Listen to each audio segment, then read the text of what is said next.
Good evening. This October will mark the first anniversary of the Gay and Lesbian March on Washington for Civil Rights. As we reported in the following piece, GLAAD, the Gay and Lesbian Alliance Against Defamation located in New York City, took Time and Newsweek to task for no coverage of the march. Last October, over 600,000 lesbians and gays attended the National March for Lesbian and Gay Rights in Washington. That march was over twice as large as the landmark 1963 Civil Rights March led by the Reverend Martin Luther King, Jr. It should have sent a powerful message to the government and the nation. Some say it did not. Activists claim the message didn't get out because the march was literally ignored by the national media. Not one word about the historic gathering or about the events or speakers, namely Jesse Jackson, was ever mentioned in Time or Newsweek magazines.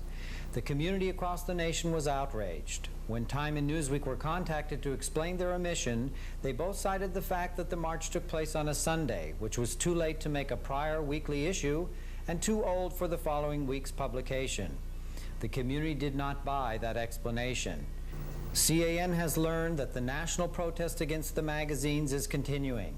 The No March, No Money slogans written on the postage prepaid magazine order forms are still being mailed in.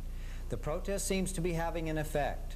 Time magazine's managing editor and Time's chief and deputy chief of correspondence met with members of GLAAD, the Gay and Lesbian Alliance Against Defamation, an organization which monitors homophobia in the media. C.A.N. spoke with Craig Davidson, the executive director of GLAAD. Time and Newsweek both totally failed to cover the National March. Both of them give the excuse that because the march appeared on Sunday, it was too late for the next day's edition and old news by the next week's edition. But we know the real reason is that they thought the march was unimportant because it was a gay march.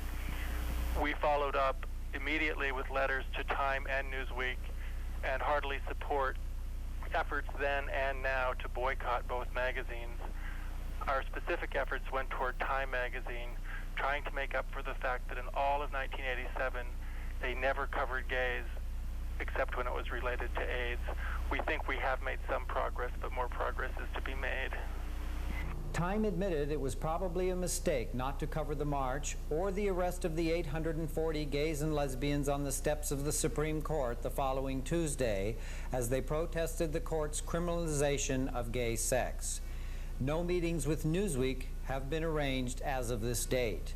Gay activists say the postage protest will continue until articles begin to appear in the national news magazines about gay civil rights issues.